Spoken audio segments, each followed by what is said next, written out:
All right, hello everyone. Hello. How you doing?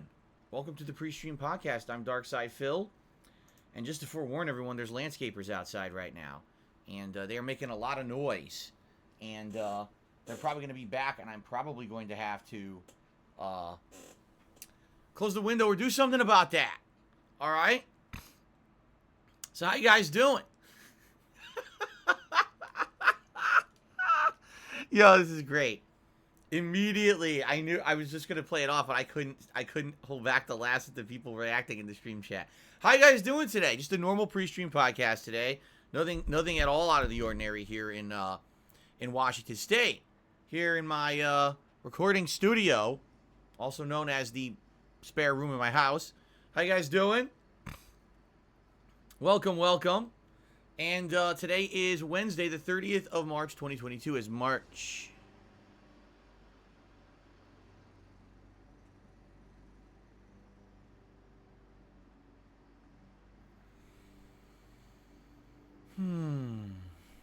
Well, as March comes to a close, and we wrap up what was a very fun gaming month, we're heading into a very exciting week.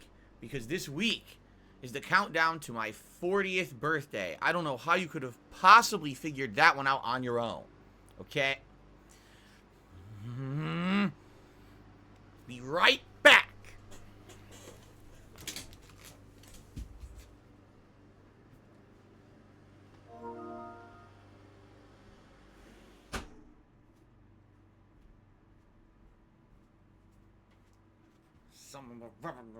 Russell I swear to God, they don't start doing that until I start my podcast. Every freaking week, every Wednesday, they don't start with that shit outside until I start talking. It's like they're watching the stream, and they wait for my mouth to start moving and words to start coming out, and then they walk by outside. Anyway, ladies and gentlemen, welcome to the PreStream podcast, and welcome to the birthday bash build-up week. That's right. As you can see, I have some birthday decorations here in my recording studio. I'm going to start carting a recording studio from now on. It'll become a running joke. I think it's actually quite funny. And, yes, ladies and gentlemen, we have decorations in effect for the next week, all leading up to my big birthday bash spectacular on my actual birthday, which incidentally is exactly 1 week from today. Okay? I would say I went all out this year, but in reality I actually went less all out than I usually do. In previous years, you've seen I put up things like streamers and all kinds of decorations and balloons and things. This year, literally, I did two things. I bought these giant balloons, reorganized this, and I bought some new party horns that don't work. Again, ready? Listen to this. Look at how sad it is. It's such a sad party horn. It actually droops after you blow it.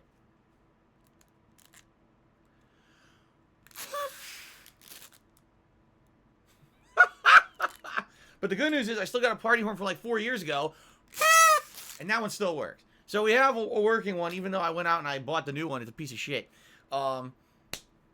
Yeah. I didn't have a lot of time or money. Let's just put it that way. I didn't. And I was like, I want to do something different for this year, but I don't have a lot of time to buy anything elaborate or whatever. So I just ran out. I said, what would be ridiculous? And my wife says, well, what about big balloons? And I said, yeah, but we did balloons last year. She's like, yeah, but that was just like more generic. Get a game controller and a happy birthday. Why don't you do something ridiculous? It is a milestone birthday for your life. Not everyone gets to turn 40 more than once. Wait, what? No. Everyone only gets to turn 40 more than once. So why not do something that stands out? So we just bought two ridiculously large balloons. Now, the funny part about this is we actually had appointments and things to do yesterday. We had to get our hair cut and other things. And we only had time to go to the party store before the haircut. And so we buy the balloons. Wait a minute. This could be part of my Phil's Day Off story, couldn't it? Well, anyway, we bought the balloons. And we were like, how are we going to drive around with these giant balloons in the car all day? And I'll talk. What is going on with this camera? You see, I'm going pink, and then I look like I'm dead. What? Why do I look dead? Can I get some color back? If I click auto, I want it to go pink, and then I'm going to unclick it. Now, why wouldn't it go pink? How do I get it to go pink? Now I can't go pink. Now I'm a pale zombie. I'm dead. I'm like a vampire in here. Well, I'm at the ready to click on this. If it ever goes back to the pink hue, I can unclick and try to lock it in, because I like the pink over being dead. I look dead right now, don't I? Oh, I'm pink. I'm pink. Okay. There we go. What great white balance. Anyway, so we will have a Phil's Day Off segment here on the PreStream podcast today. Talk about my day off. Actually, yesterday was kind of interesting. So, yeah, we just grabbed some balloons, came home, set them up. And what's interesting about this is we didn't even like test how the fan and everything would affect the balloons. Like, as you can see, they're moving very slightly. It's not a big deal because they're actually helium balloons. If they were not helium balloons, they'd probably be blowing all over the place. But the good news is they seem to be pretty steady. So, and these will be up. The decoration will be up for a week. Like I said, we're going to go right up to my birthday on Wednesday next week. We're going to have a marathon event on my birthday, which we'll talk about over the course of the week to determine what we're going to be doing on that day. And then everything will go back to normal after that. Okay? Very cool. All right, so ladies and gentlemen, welcome to the PreStream podcast. Like I said, today is the 30th of March, 2022. We've got a lot to talk about today. News. Gaming news happened when I wasn't here. Are you shocked that on my day off, gaming news occurred? This happens every single week these days. I don't know why. It seems that they always particularly wait for my day off. And it's funny because people are like, no, but Phil, you always take the same day off, and that's why. Wrong. Sometimes I take a Monday off, sometimes I take a Tuesday off, sometimes it's later in the week, and it's always gaming news on my day off. It never fails. Okay? So, that being said, we got two big news stories to talk about today. The delay of Zelda Breath of the Wild 2, and the announcement of the new PlayStation Plus consolidation plans and pricing tiers. All right, the internet is abuzz with the news of all these things going on, and we'll definitely discuss them on today's PreStream podcast. Okay, but in addition to that, we'll do the Phil's Day Off segment where we talk about my day off yesterday, and of course, we'll talk about my schedule, which is very important this week because it's a little different because I have to take a few streams off, which sucks, but it is what it is. All right, we got a lot to talk about. Okay, cool. First of all, how'd you guys do yesterday? What were you guys up to? I hope you chilled. Hope you were safe, no matter what it is that you did, and I hope that you had a good day. All right.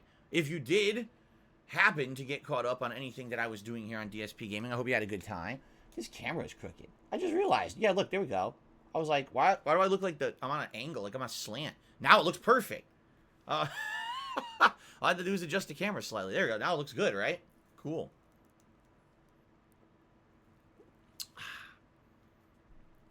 So, awesome, guys, that you're here today, and I hope that you had a good one yesterday. Let's talk about Phil's Day Off. Let's actually do this first. Why not? Why not do the Phil's Day Off segment first, then we'll talk about the schedule for the week, and then we'll get to the news stories. I think that's a good order to tackle things, okay? All right, so, Phil's Day Off yesterday. I was not here. I was out and about doing many things. Grocery shopping. Came home, unpacked the groceries, prepared the vegetables like I usually do for our meals for the week. Played with Jasper Kitty a little bit. We basically had a very short amount of time to do a lot because we had haircut appointments. And our hairdresser is about half an hour away. Not a giant drive, but especially with traffic factored in, everything, you want to be sure you're there on time. So we basically had to do a lot of stuff in a very consolidated period of time, pet store and all kinds of stuff flying around. And we went to the party store. And like I said, we went there and didn't have a lot of time to really browse. And we were looking at all various different things. Man, party prices are crazy. Like, I'll give you an example. There was a bag that contained streamers, these kind of horns, plus actual real party horns that make tons of noise, okay? A few more decorations, maybe a couple balloons. It was like $45. And we were like, what? It's a bunch of plastic and cardboard crap. You know, I don't want to spend that much money. I'm looking to spend a few dollars. All I really wanted was something to put behind me, whether it was visually like streamers or something, or balloons, and a party horn. That's all I wanted. I couldn't even find a party horn. They only sold these by themselves. You couldn't buy a party horn by itself. You had to buy the $45 package. I'm serious. They don't even sell the shit by itself anymore. It must be like some kind of a deal. Like, oh, you want to buy a PS5 right now? You got to buy the $900 bundle that includes the extra controller, the charge station, 2 games you don't want, a PlayStation Plus membership, and probably, I don't know, a power-up rewards to fucking GameStop or something. You want a single party horn? You gotta buy the $45 bag of junk to get your one thing that you wanted. Happy freaking birthday, right? So anyway, all that being said, I basically looking around what they had. There was a few ideas, different ideas we had, and eventually after spending like maybe 15 minutes, in the store, we were like, we gotta hurry, so let's just figure out what to do. And my wife's just like, let's just grab the balloon. So we did, and it was hilarious because at first we grabbed these 2 smaller balloons that were 4.0, and we go up to the counter and say, we like these inflated. He goes, oh, those aren't the helium balloons. Oh, those aren't the helium balloons? No, those are just for air. You blow them with like a little tube. And he goes, those don't float. You would have to like, you know, tape them up or something because they're just regular air. I said, all right, well, I want the ones that fill with helium. So he goes and grabs them, blows them up, and there's these giant things. I was like, Jesus, I didn't know they were that big, but I already bought them. Okay, no refunds on a giant fucking balloon. So, I have to figure out how to get these balloons into my car and have them not float while I'm driving. So we're fighting the wind. First of all, I'm trying to get to the car, and the wind's blowing in my face. I'm like, getting buffeted and pummeled by these balloons right in my face. And then finally we get them in the car, and we're like, okay, what can we do? You know, what can we weigh down? And we're looking all around, and we realize, aha, we have one of those, what do you call them? Sun blockers? They have a name, Sun Shield. And incidentally, it's Overwatch, because, you know, Kat used to love Overwatch and play it all the time. And so we said, wait a minute, if we unfold that, we could put the pillows, we can put the balloons kind of flat on their sides in the back seat and then put that over it. And it doesn't weigh much, but it might be just enough to hold down the helium. And it worked perfectly. We didn't plan it. It just worked. And we were like, oh, well, that's convenient that it worked, because if not, I don't know how I was going to drive around all day with balloons bouncing behind my head and distracting me. And so we went and got our hair cut and did a little bit of shopping. One thing we had to do,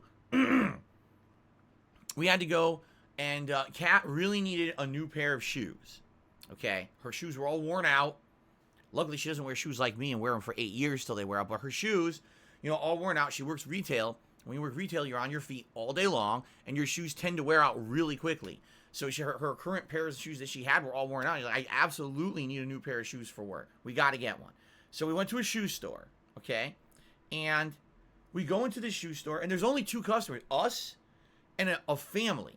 Now, this family comprised of 2 younger kids. I'd probably say they were between maybe 5 to 8 years old, a boy and a girl. 2 a little bit older kids, probably in their young teens, boy and a girl. Their mother and their grandfather, okay? Now, not to say that we're eavesdropping or whatever, but this is a very loud, rambunctious family. The kids are bouncing all over the store, looking at shoes, grabbing shoes, looking at socks, you know, basically picking out exactly what it is that they want. And basically, they're talking so loud, you can absolutely hear everything they're saying about the situation. And what you surmise is that I guess their grandfather isn't from Washington State, but he's visiting. And the whole point of this visit was to spend time with them. But he wanted to basically like splurge and do nice things for them, because apparently he's old and has money for himself and nothing to spend it on. So basically the purpose of the trip was he's paying for everything. And so they're talking to him, thank you so much, Grandpa, so I can get whatever I want. He's like, yes, I'm not kidding. Yes, you could get whatever you want in the store, whatever pair of shoes you want. Everyone gets one pair of shoes or sneakers or whatever, and you grab socks or grab what other accessories you want or whatever. So as Kat is looking around his shoes, I'm just, sitting there on one of the what do they call it? The benches, just waiting, and I'm holding her stuff so that way she doesn't have to worry about it while she goes in shoe shops. And, I'm minding my own business, and I'm on my phone or whatever, just dicking around. And you just can't help it. I mean, they're all over the store yelling, screaming, these kids at the shoes and everything. You can tell they're super excited. Maybe this is a family that normally doesn't just get stuff. Who knows? I don't know. I'm not part of their freaking family, nor do I care. But it's crazy that I can't keep myself out of their situation because they're so loud. Okay?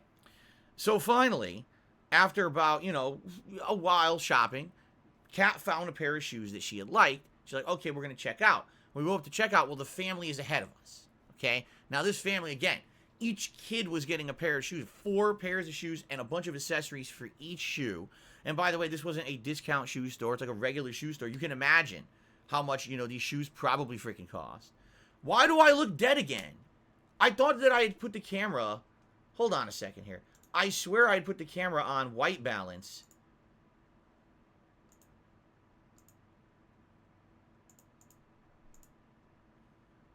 Save.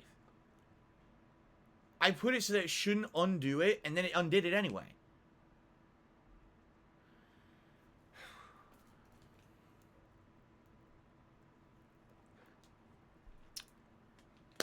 I'm constantly fighting with technology. It's like I'm wrestling a giant fucking boa constrictor.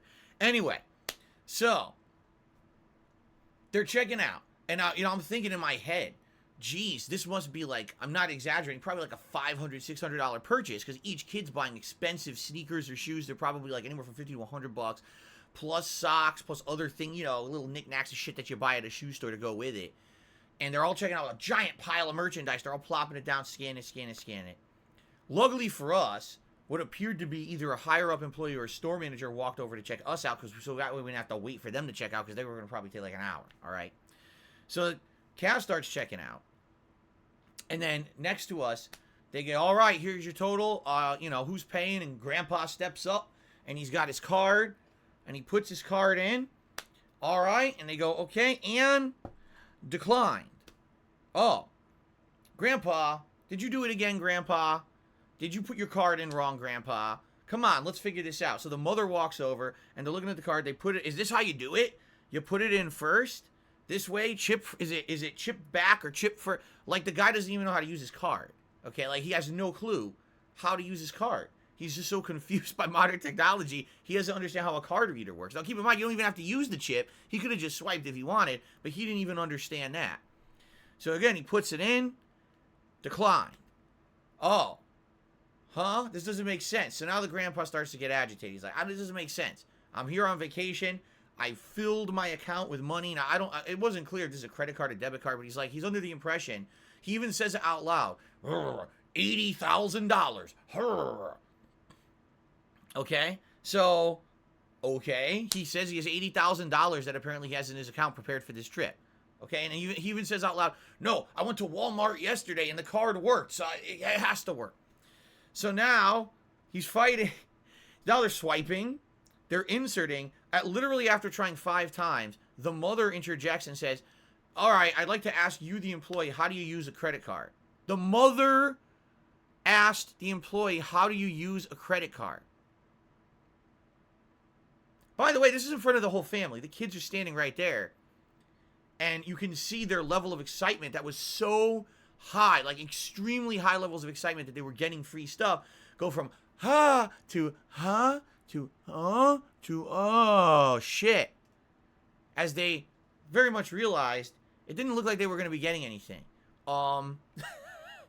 So we're still checking out, and you can hear the whole conversation of this family. The mother's basically like, well, I don't have the money for all of this, so what are we supposed to do? Wait a minute, Grandpa, you're taking us out to dinner tonight. Now, what happens if your card gets declined at the restaurant? What are we supposed to do, Grandpa? And the grandfather is like, I swear I have the money in this account. I don't know. This is ridiculous. And he's freaking out. And I'm just like rubbing my head like this. And a few things pop into my mind about this. All right? The first thing I'm thinking is, number one, I bet what really is happening here, because this happens sometimes with credit cards and or even debit cards, I've seen this happen, is that if you go on a vacation and let's say you live in Florida, okay, but then you fly across the country to Washington State and you start using your card there, your first couple of transactions will be approved.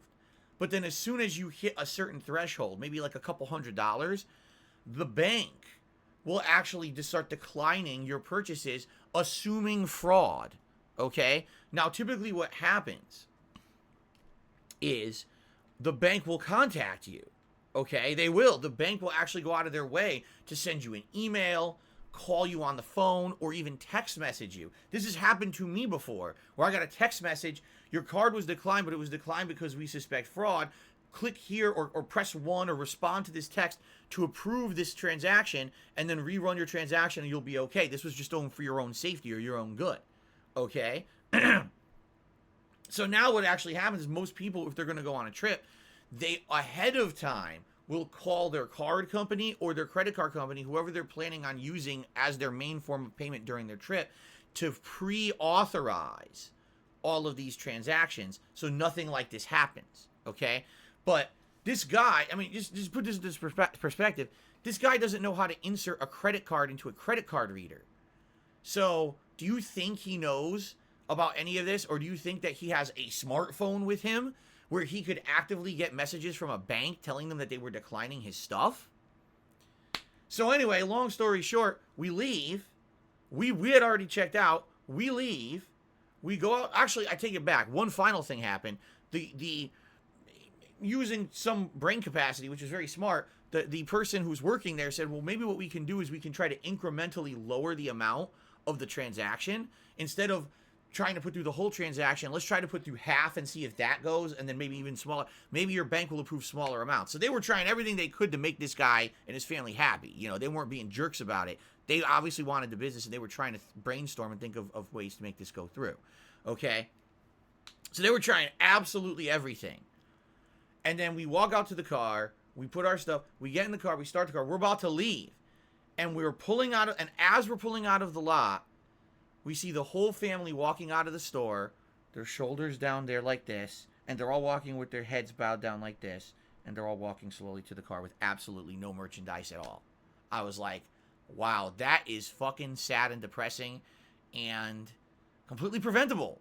Like, I would hope that the situation was that the guy really did have money, and it was just a simple misunderstanding. You know what I'm saying? Like, it was a simple, oh, the bank froze his account because they thought it was fraud or something, as opposed to the guy thought he had money and really doesn't, and he told his whole family, I'm coming to visit you for a holiday, and I'm going to pay for everything, and he has no money. You know, but who knows what happened? But I was like, damn, that made us feel really sad. We were like, damn, that's messed up, and that's really sad to see something like that happen to a family.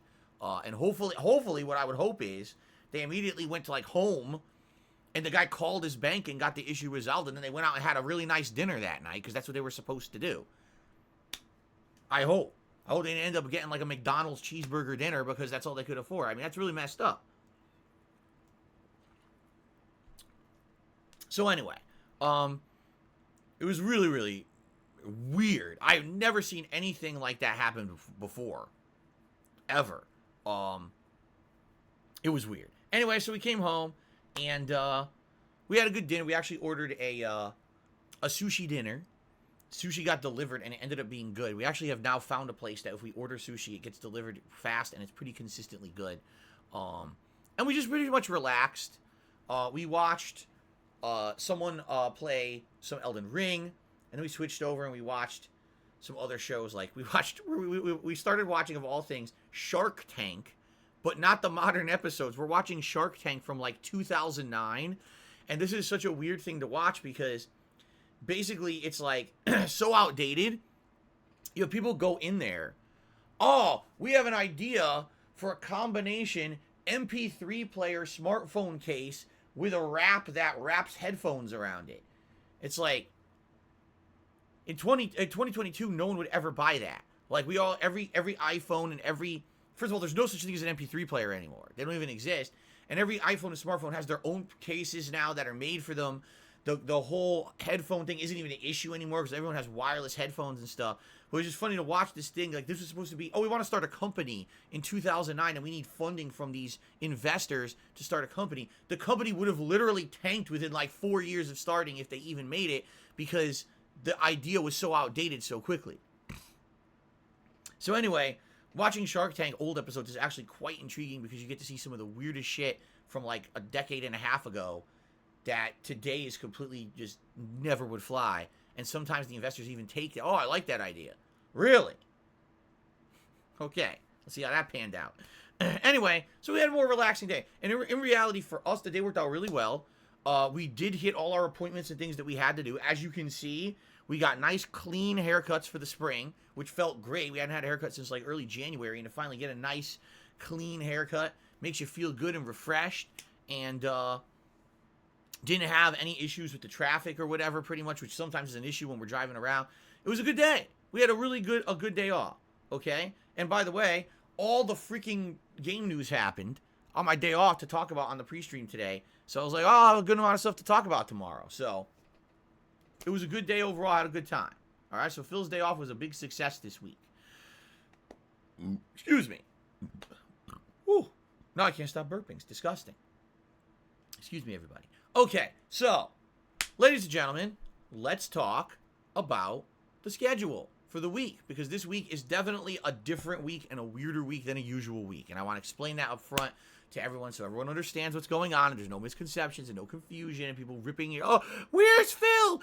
Where's Phil? He's not streaming today. When in reality, I am streaming every day. It's just that my schedule is changing a little bit. Okay? Okay, so let's talk. Today, it's a full day of gameplay streaming. We got Ghostwire Tokyo on the first stream. And let me tell you guys something. The game is definitely growing on me. Every time that I play, it gets better. Last stream was really good. I unlocked 2 new abilities. The water waves, which is kind of like almost a shotgun blast. And then also the fire ability, which is kind of like using a rifle or almost a long-range weapon. It's very powerful, but you get low ammo. So I'm unlocking all of these different abilities in the game. I'm having a good time with it. And now today, I think we're going to continue on. Instead of exploration, we'll do more story-based stuff. And what I can tell you is definitely my audience is torn on the game. Half of my audience is like, wow, this game is actually innovative and different and original. It takes the idea of an open-world exploratory game, but it adds supernatural elements and horror, but it also adds in interesting gameplay elements. It's unique. They attempted to do something very different, and the game is refreshing and fun. And thank you, Phil, for playing this game, because you had only been playing Elden Ring pretty much for almost a month, and we finally got that broken up by something different, and we appreciate that very much. Okay? And then there's the other half. And the other half is like, wow, this game is not exciting like Elden Ring. This game is boring because it's not Elden Ring. Wow, only if Phil would be playing more Elden Ring. Elden Ring, Elden Ring, Elden fucking mother cock son of a bitch ring. And I get it. Elden Ring is a good game, and you guys want to see me play more of Elden... Oh, that's the wrong thing. You want to see me play more of Elden Ring? I totally get it. But that doesn't mean that there's nothing else on this planet but Elden Ring. It doesn't mean that I ignore everything else going on in gaming outside of Elden Ring. Okay? And, being quite frank with all of you, playing Elden Ring every single day as the mainstream, I get burnt out on it. There's some days I was feeling like exhausted after playing it so long, you know? I definitely feel like doing variety was the right thing. You guys asked me overwhelmingly to stop playing Elden Ring every day and do some variety, okay? So I am. But it is disheartening, and here's why. When I'm playing Ghostwire Tokyo, which I feel is a really good game and is getting better the more I play it, okay? And there's definitely an audience for it, because a lot of people are telling me we're happy you're playing it, it's different. Basically what's happening is I start playing the game and immediately viewership drops after the pre-stream podcast ends, and then it goes down like 200 viewers, if that. And I can barely maintain a 200 viewer stream on a main stream, and people are telling me it's not you, it's the game. What about the game? Visually, it's stunning. It looks much different from other games. The gameplay mechanics are different. They're more refreshing than, say, just a first-person shooter or an open-world first-person RPG. They're very different, in fact. The story, completely unique. A supernatural element to the game, and all these side stories that have little things about demons and ghosts and things. Can you please explain to me, outside of the fact, there's one thing that I feel the game maybe could be a little bit repetitive, the exploration aspect. You're in an open world, and there's shit all over you gotta collect, whether it's you're saving the souls of the people that are floating, whether you're collecting items, to feed the dogs or feed the cats, or, talk to the shrine, now you upgraded your ability, or whatever it may be. There's definitely the whole collect-a-thon feeling when it comes to the game. And that, I understand, is maybe the one element out of all the things in this game that people could say that's kind of repetitive and been done to death. But outside of that, the game combines so many different interesting and unique elements. what exactly is it about this game that you don't like? And the funny part about it is, no one can answer my question. They say things like Incoherent Octopus just said, well, it's not interesting. I literally just described 5 interesting things, but you don't find the game interesting. Okay, now I gotta ask you this question. Why is Elden Ring interesting? Okay, we've reached a point in Elden Ring right now where I'm in an open world aspect again. We're not in those legendary or legacy style dungeons anymore. We're in open world exploration. I'm fighting enemies that are weak as shit, not because I'm over leveled, but because the game has so much content. You end up being over leveled. I didn't purposely make it this way. The game made it that way. It's actually, in my opinion, one of the things about Elden Ring that's a game flaw. There's too much mid-game content to the point where you're going to be over leveled no matter what you try. You're just going to be. If you're doing all the content of the game, the middle of the game is boring because you're too over leveled for all of it. Okay? As I'm playing Elden Ring, I'm realizing more and more of the enemies are being completely overused and just redone over and over and over. Every dungeon, even a unique dungeon, I just finished a unique dungeon. The boss I had already fought. I'm like, what the fuck? Why is this the boss of the dungeon? I already fought him. Doesn't even make sense. To the point where I'm starting to heavily criticize the game and say it seems like about halfway through they gave up. Really, it seems like halfway through the effort that was put into Elden Ring has kind of fizzled out because it's just the same shit over and over. No matter where I go or what I do, maybe it looks a little different, but you're going to fight the same enemies, the same bosses, the same fucking shit. But somehow Elden Ring is the best game I've ever seen, and 10 out of 10, and Phil should play this every stream. What are you talking about? Really? What I'm liking is to balance different styles of games, okay? To balance Ghostwire with Elden Ring, it makes it work. As opposed to me just playing Elden Ring or Ghostwire constantly, then maybe we get bored of them. But me alternating between them, you know what I'm saying? And what gets me about this is, no one can justify the criticism. Oh, it's boring. Why is it boring? It just is. That's not an answer. Here's what it is. It's called hype, ladies and gentlemen. You ready for this? Because now I got to be real with my audience. It's called hype. When Elden Ring sold over 12 million copies within a week, and when everyone went nuts for the game, all right, everyone's Elden Ring, Elden Ring, Elden Ring, Elden Ring, Elden Ring. Okay, I get it. That was a month ago. The game came out in late February. All right? I'm not going to just fucking play Elden Ring all year long. I like Elden Ring. I'm going to continue to play Elden Ring. That doesn't downplay other games because the other games don't have hype behind them like Elden Ring does or did. Okay? What people need to do is wake the fuck up and stop buying into hype so much that you literally just talk about one game endlessly and then demand that everyone just play the game. Seriously.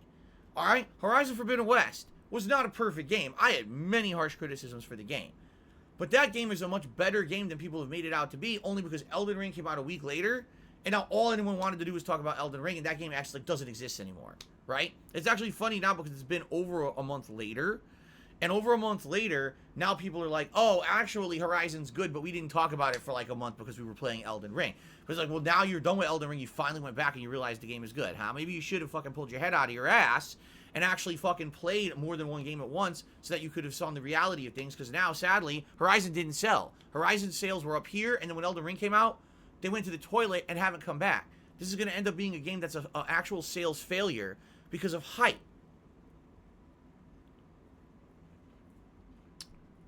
And again, I'm not saying Horizon's the best game ever. Far from it. I was very critical of the game, but still, I'm so tired of the hype cycle dictating to gamers, this is what's good, this is what you want to see, and everything else sucks. Okay? How about this? You ready? If Ghostwire Tokyo or Horizon Forbidden West, okay, or any other game for that matter that came out in the last month, came out either much later this year or much earlier before Elden Ring, none of you would be saying these games are boring. You wouldn't. You would not. It's the, oh, there's no hype behind it. When Phil plays Ghostwire Tokyo, there's no chance that he could actually die a bunch of times to a boss and rage and shit like that. You know? It's fucking bullshit. The game is good. And I'm not going to sit here and I'm not going to say, well, because it's not catching on with my mainstream viewing audience, I'm not going to play the game. It's ridiculous. I like the game. The game is good. It's different. It's refreshing. It's unique. And by the way, most of my audience asked for variety, and that's why I gave it to you. Okay? So what I would say is, if you're one of these people who's like, man, I'm just not going to check out this game because It's not Elden Ring. You got to pull your head out of your ass, man. Like, there's not just one game a year. You know, there's just not. And you have to broaden your horizons and give other games a chance. And what's funny is, those who actually are checking out this game seem to be liking it. They've come to a few, you know, and I say it's not as many. Like I said, I guarantee you when I start playing this game, the viewership on the pre-stream will drop today. Okay? But for those who actually give it a chance to stick around, they're like, that's actually pretty good. It got better. Like last stream, it got progressively better the more I played it. We had a unique boss fight where I got a unique new abilities. We explored a whole construction site that was really neat. And then we went up a skyscraper through a mall. And we're fighting all these enemies. And there was story elaboration. And today we're going to focus in on the story. And I just find it like, how can you tell me that wasn't fun or interesting? Oh, it was boring. Why? Can't justify it. Just, it was boring. Well, you know what they say? Okay? Here's what they say. There's a saying, and you should probably pay attention to it. It's pretty interesting. If you're bored, then maybe it's you that's boring. Because in this world, there's all kinds of crazy fun things going on around all of us at all times. Things that should occupy you and take up your time. If you can't find something positive around you to say, oh, that's interesting. Maybe you're the one that's fucking boring. Maybe you're the person who's such a one-track mind thinker that all you're looking for is one specific kind of thing. And if you can't get it exactly when you want it, oh, I'm so bored, the world is boring. You can't please everyone. You just can't. And it's funny to me because right now, not only am I playing Ghostwire, I'm also playing Kirby in the Forgotten Land. How many people completely write off games because they're Nintendo first-party games? Oh, first-party Nintendo games, those are kids' games. Those are cutesy games. They're not meant to be played by adults. Literally, I get people coming by when I play Kirby. Why are you playing this? Aren't you going to be 40 years old? You're playing Kirby?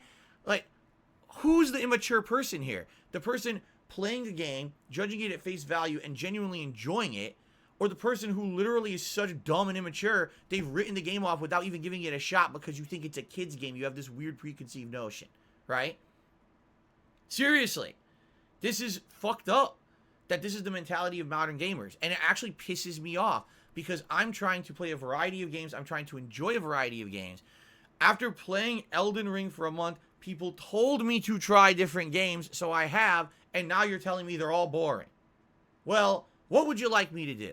Would you like me to incorporate Elden Ring mechanics in every game? Would you like me to pump up the difficulty of every game to maximum, put the lives down to minimum, purposely tell myself I'm only going to play with one button when I play these fucking games? Okay, right? But I don't understand this. Everyone has this weird get-good mentality, and if you don't overly challenge yourself, and if every game is hyper difficult, it's not a good game. Wrong. There is definitely space in the gaming world for a wide variety of experiences, and that's what I try to put through on my streams. Just because right now Elden Ring is hot, because it is the hyper difficult open world exploration game, doesn't mean that every other game on the planet sucks. And the thing is, if you don't like it, that's okay. But then don't come crap on it, and don't complain when I'm not playing the one specific game you want. It's such a ridiculous, entitled, over-the-top, demanding mindset to have on any content creator. And by the way, I'm not the only person who says this. Every major content creator will tell their audience this. But just because it's Dark Side Phil saying it, somehow it's negative and it's toxic. No, it's not. You, if you have that mindset right now, are a fucking idiot. You judge me unfairly because you think that Phil is an internet meme to be made fun of and derided. Fuck you. If that's the case, I don't need you here, and you can leave, and you can go off to your toxic fucking place where you like to hang out, where half the time you're probably there anyway with the illegal restreamers and shit. Go off and hang out with them, and don't come back. Okay? Don't come back.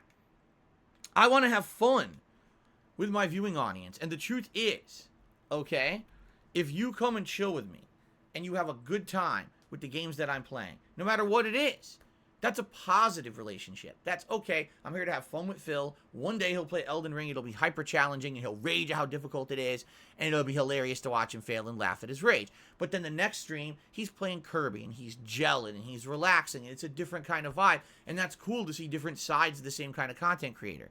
But the bottom line is there's just so many people who are negative and toxic and pig-headed and one-track minded these days. They don't understand you can broaden your horizons and enjoy different kinds of content, even from the same person.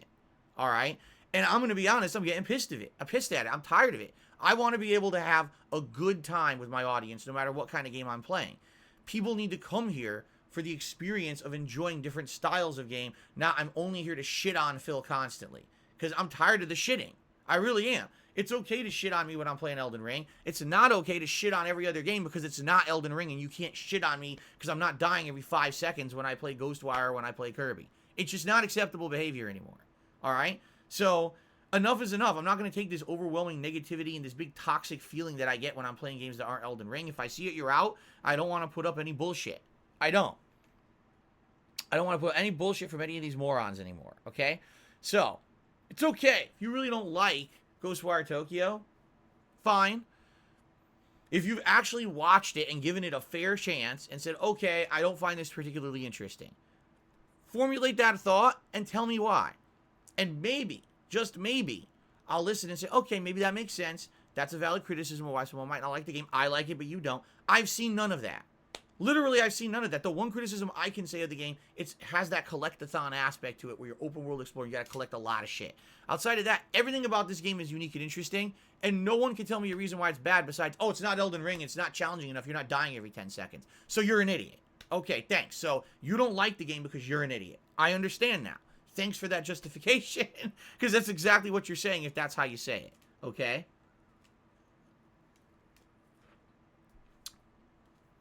All right, so I am going to continue.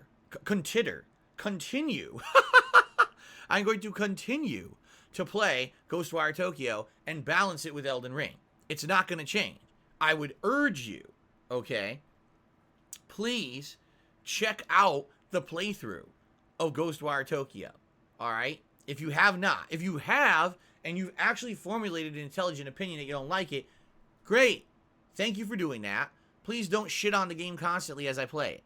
All right? Come back later when I'm playing other games, and I appreciate that. I appreciate your ongoing viewership and support, but I'm just noticing an increasing number of really immature shitheads who are being negative whenever I'm playing something that's not Elden Ring, and I'm not tolerating it. Okay? Okay. Fair enough. So, here we go. Open world. Okay, nothing wrong about that, but he thinks it is. Not challenging combat. False. The combat, many times the enemies now are coming at me in waves. It's getting harder. I'm only in basically the first 6 hours of the game. What did you expect? The hardest difficulty at the beginning? You want Elden Ring. Okay. Collection simulator. That we talked about.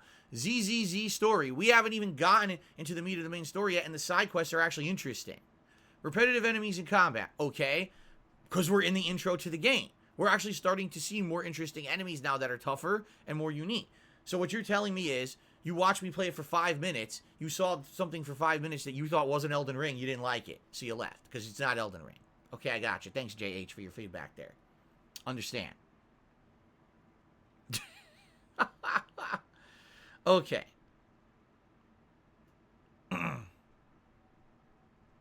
No, it's not 6 hours in and still no story and no intro. I'm doing the side content as it pops up because there's been a lot of side content that are interesting stories. Each side mission in Ghostwire Tokyo is its own unique scenario with its own side story. We had a situation where there was a hoarder, and that hoarder was gathering so much shit in their house in the neighborhood, it was actually in their afterlife sucking in ghosts. And you had to go in there and you had to defeat, I believe it was one of the yokai demons or whatever, and then you could beat the guy, and then basically the neighborhood was freed. We had a situation where there was a Kappa demon. Remember the Kappa demon, which was supposed to be the turtle demon, that I guess had somehow trapped the spirit of a boy, and we had to use a cucumber to lure it out and stuff. There's little interesting mini stories. They don't take more than like 5-10 minutes, but they're actually interesting. However, they do hold you up from doing the main quest line. This to me is like you're telling me if I was playing Skyrim. Okay? I'm playing Skyrim. And instead of doing the main story, I go off and I do all the side missions that are popping up. Oh, well, Phil, you're 6 hours in and there's still no main story yet. Well, it's because I did all the side missions and they were good. Oh, well, there's still no main story yet. You see what I'm saying? The criticism doesn't hold up. It literally doesn't. The criticisms you're levying against this game are bullshit. If you can give me a valid criticism of the game besides the collect-a-thon, which I agree, then I will definitely consider it. I'm hearing things that make no sense because you like other games like Skyrim, that's okay, but now there's a new game. Oh, no, unacceptable. No, because you want Elden Ring. Just fucking admit it. Seriously.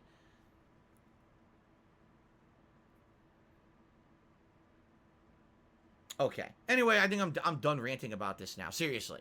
So, today I'm playing Ghostwire Tokyo. Alright? I hope you'll stick around and give it a shot. I guarantee you if you do, we'll have a good time. If you're actually here and you talk with me and we engage as I'm playing the game and we have a good interactive time together, you'll likely enjoy the game in the stream and say, wow, that was pretty stupid that everyone was kind of being so judgmental about the game. I wish they had given it a shot. The bottom line is a lot of people don't. They watch 5 minutes of it, they say it's not Elden Ring, and then they say fabricate a bunch of bullshit about the game, and then they leave, and that's the end of it. You know, oh, now my viewership's at 200. Well, I can't make people have fucking attention span. I can't. The game so far is quite good. Maybe it will change. Maybe it will actually get boring and not as good in the long term. Right now, I'm having a blast with the game, and I can't wait to play more of it. Sorry that I have to kind of defend the game. It's so silly. Do I work for Bethesda? Do I work for Miyazaki? No. No, excuse me, not Miyazaki. Mikami. Shinji Mikami, right? I don't work for him, but I have to defend his fucking game because people are being dicks. And it's like, Jesus, why can't people just be fucking logical instead of have so, oh, well, Elden Ring. Shut the fuck up. I like Elden Ring too. It's not everything I do, and it's not my fucking life. Stop letting a game absorb you so fully that you just want to see one person play one thing all day. Oh my god. Anyway, so that's the main stream. I'm excited for more Ghostwire Tokyo, and I hope that you'll give it a shot. Really. Okay? Tonight, on the late stream, want to talk about something different. Kirby and the Forgotten Land. Ultimate chill game, but it combines all these great elements from games such as Super Mario 3D World. It has RPG elements with the leveling system.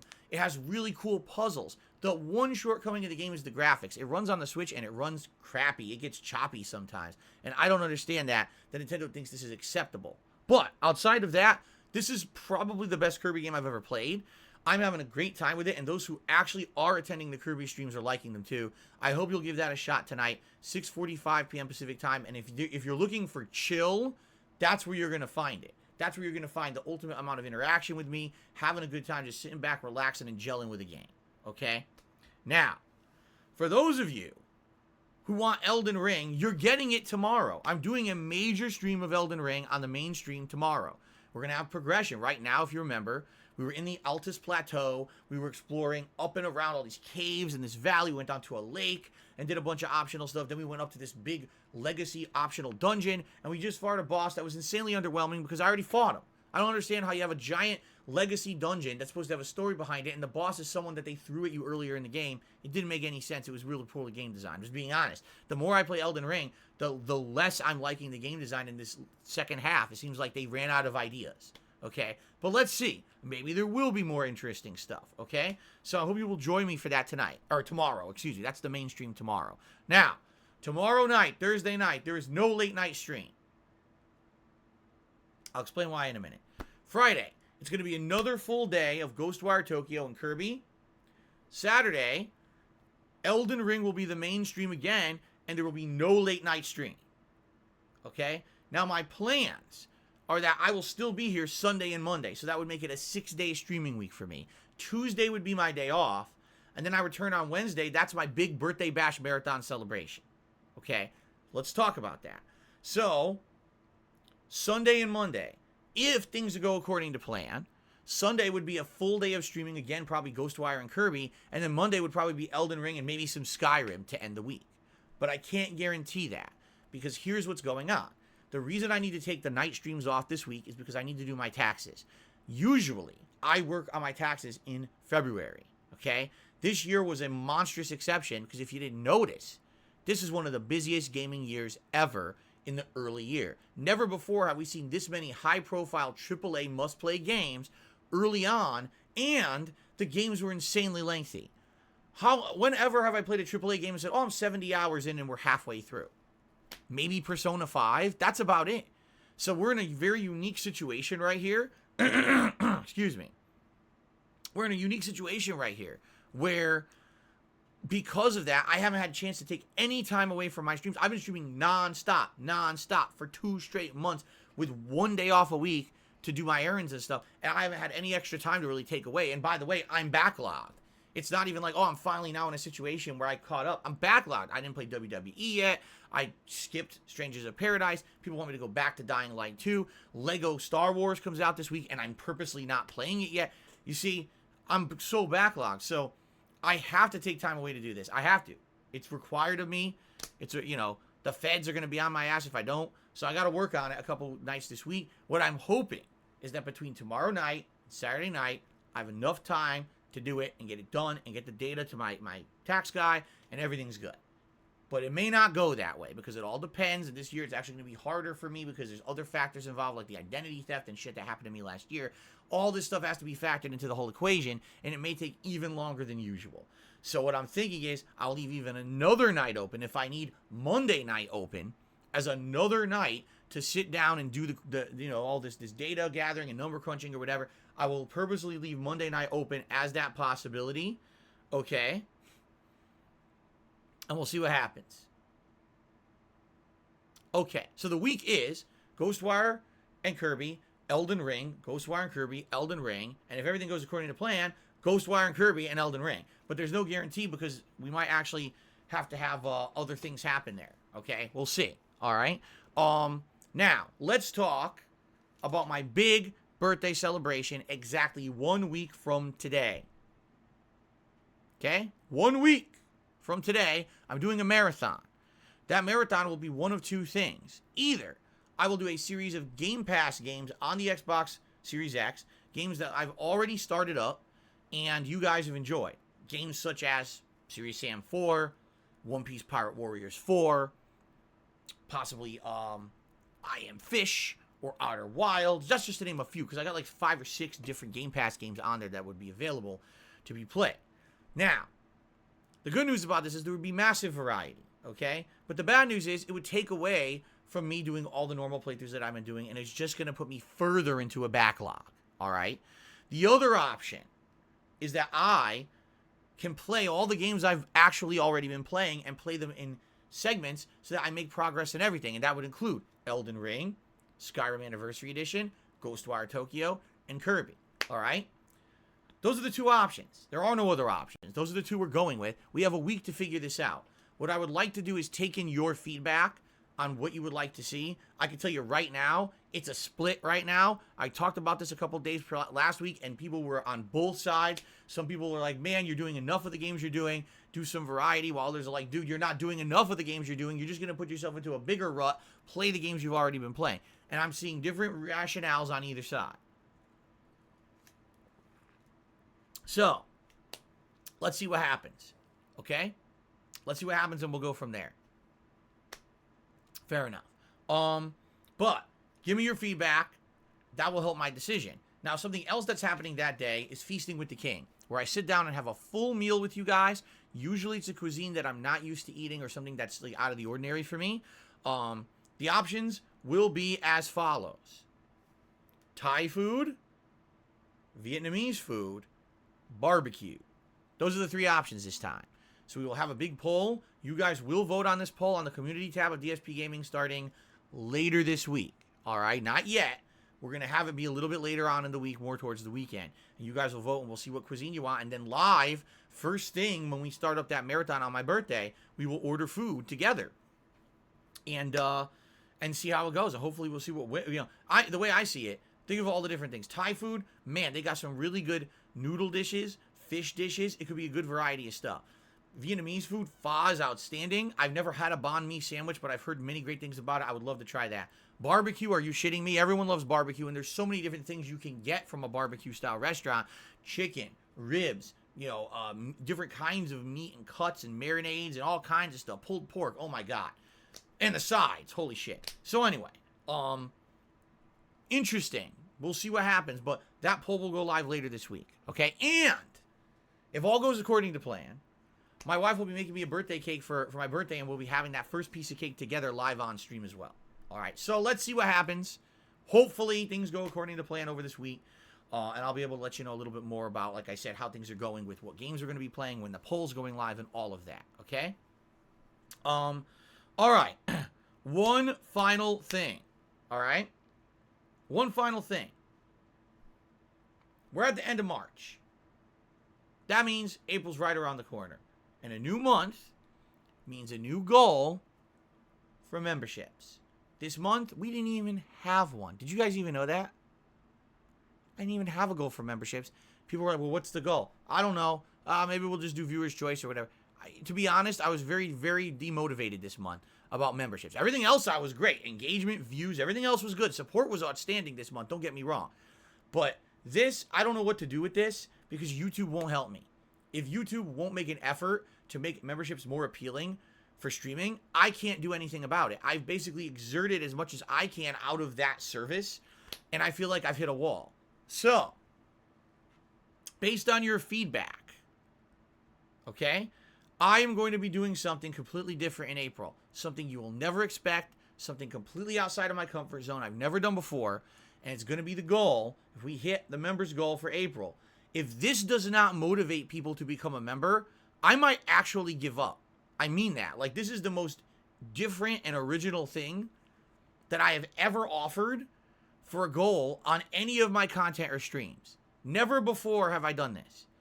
So if this does not work and motivate people to become a member, I literally don't care anymore. There's nothing I can do outside of this to do better, I feel. Like, this is kind of pushing it. All right? So, you might be saying, well, what are you talking about? I'm not telling you yet. I'm not. I'm literally not telling you yet. I will prepare an announcement for later this week, likely April 1st or April 2nd, when we're actually in April, so it makes sense. And when I will announce it, I'm sure people will be shocked. Let's put it that way. So, I will let you know later on this week, and hopefully this will actually motivate people to become a member. Now, by the way, someone asked me a question the other day that kind of confused me. They asked the following. Phil, do you think that I should become a member now? Because if I become a member now, would that help for next month's membership goal? Yes. I can spoil for you guys right now. The membership goal is exactly what it is right now, 400. That's not going to change. I want to hit 400 members here on DSPGaming. The most I've ever had was 391. That's when we topped, and then it dipped this month, and I couldn't find a way to motivate anyone else to become a member because there's nothing else to offer, all right? At least in the realm of what was reasonable at that time. Now I came up with an idea that I think would be something that you guys would want to see, or in general, people would want to see, and we're going to try it, and we're going to see what happens, okay? I hope it works. I hope it motivates people. So that being said, I'll let you know in a few days. It will be 400. Now, if you become a member now, yeah, it helps. That number still goes up. This number isn't going to change, the 400. This number will go up. It helps. You can literally become a member now, and it will help for next month's goal. Okay, gets us closer to it. Fair enough? There you go. All right. I hope I answered your questions. Now let's get to the news, but I need to open my window because the landscapers I have moved on, and it's actually getting hot in here because the sun has shown up. What a shock. The weather said today would be full clouds and rain, and it's full sun outside. I'm really shocked at that these weather people were wrong for the millionth time. Genius.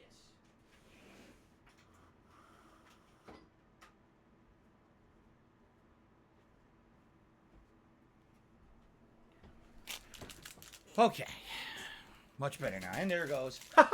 This looks good when it works, and when it doesn't, it falls over. It looks stupid. But it is what it is. It's kind of the fun element of this month, or this week, that every time I sit down, this thing will go flying. All right. We got 2 gaming news stories. All right. Sadly, I wish I had prepared on-screen graphics for you guys, but I did not, and I apologize in advance. I wanted to, and then I got caught up this morning doing personal stuff behind the scenes, like paying bills, and I unbanned a few people. And when I actually did that, I realized I ran out of time. I was like, oh shit, I actually didn't have enough time to freaking do the setup for the stream. So I don't have any graphics for you guys, but what I have is some data. All right. First of all, now I'm really pink. Like, I'm incredibly pink. Because I now did this. So hold on, I changed the lighting. There we go. Whoa. Now I'm dead again. Well, I can't win. I'm just going to leave. I don't even care. I'm just going to leave it on now. Okay. So. Whew. So, 2 news stories. The first major news story is that, ladies and gentlemen, The Legend of Zelda Breath of the Wild 2, if that's even what it's called, because it doesn't even have a name yet, has been delayed until spring of 2023. Now, there's a couple different schools of thought on this announcement. I'm going to give you my take first. All right. Then I'm going to tell you what the different takes that I've seen all over the internet in the last 24 hours. My take is, okay, good. If the game needs more time, please give it more time, especially because it's going to be a Switch game. We all know that these first-party titles do not look great on the Switch. I hope maybe this means they're polishing it more, they're putting more elements in, whatever it may be, make it a better game, because the bottom line is, this game did not actually have a release date. It had an estimated time window of, oh, it's coming out by the end of 2022. That's not a release date, okay? That's an estimate. That's not a solid, it's coming out on this day. And when these games get delayed like this, I'm like, it's not a big surprise to me. If it had a solid release date and then it got bumped, that's a lot more shocking. This one didn't have that. And in addition to all of that, this game didn't even have promotional footage or anything on the internet. Do we even know what the hell was in this game or what it's about besides it's the sequel to Breath of the Wild? We don't know anything about new gameplay elements. We don't know anything about anything. We see nothing, right? Maybe a snippet of a clip here or there. There hasn't been any official promotion for the game, nor any real expose on what's in it. It's just basic general guesses about what it's going to be. So when you tell me it's delayed, I'm like, okay. To be honest, I forgot that Breath of the Wild 2 was even slated to come out this year because we had heard so little about it. Good. If the game needs more time, please give it more time and make it a really outstanding game for next year. I'm totally okay with that. I think that would be the rational take, the logical take. You know what I'm saying? Then I look at what the internet's reactions. Like, one's, oh my God, they're delaying the game. I can't believe it. Nintendo has really lost their way. It's been too long since there's been a first-party major game, and there's been no Zelda in so long, and I can't believe they're delaying. This is disaster for Nintendo. Huh? No, it's not. Nintendo could release Zelda 20 years from now, and people would still buy it. Like, Nintendo is insulated from that kind of shit. Seriously, they are. I don't know how they've built such an insane, rabid fan base, but I don't see that as a valid reaction to them delaying the game at all. Now, the other reaction I've seen is, oh, well, guess what, ladies and gentlemen? This means Elden Ring has, by default, won Game of the Year. Even though it's only March. Idiots are saying that. You can't make that judgment in March. First of all, we don't even know what other games are coming out this year. We do have a couple blockbusters slated, in particular, God of War Ragnarok, right?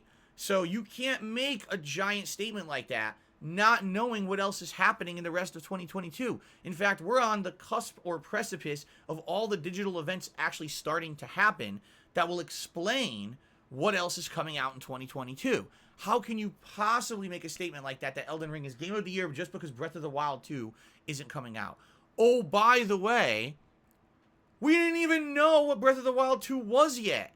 So let me get this straight. You're assuming that a game with no information, no press, and no promotion was going to possibly be the only other game to contend with Elden Ring for Game of the Year. You knew nothing about it. This illogical takes that I see on fucking Twitter and social media all the time, they're mind-numbingly stupid. And it's like, these are mainstream opinions at this point, because what happens is these journalists or influencers say this dumb shit to their audience of hundreds of thousands of people, and they're like, yep. You know, like the fucking Muppets from Sesame Street? Yep. They eat it all up. They're like, did you even think for 1 second about that statement before you just nodded in approval and with the googly eyes? Oh, yeah. What the fuck are you talking about? No. Just because Breath of the Wild is delayed does not mean that Elden Ring is Game of the Year for a million reasons.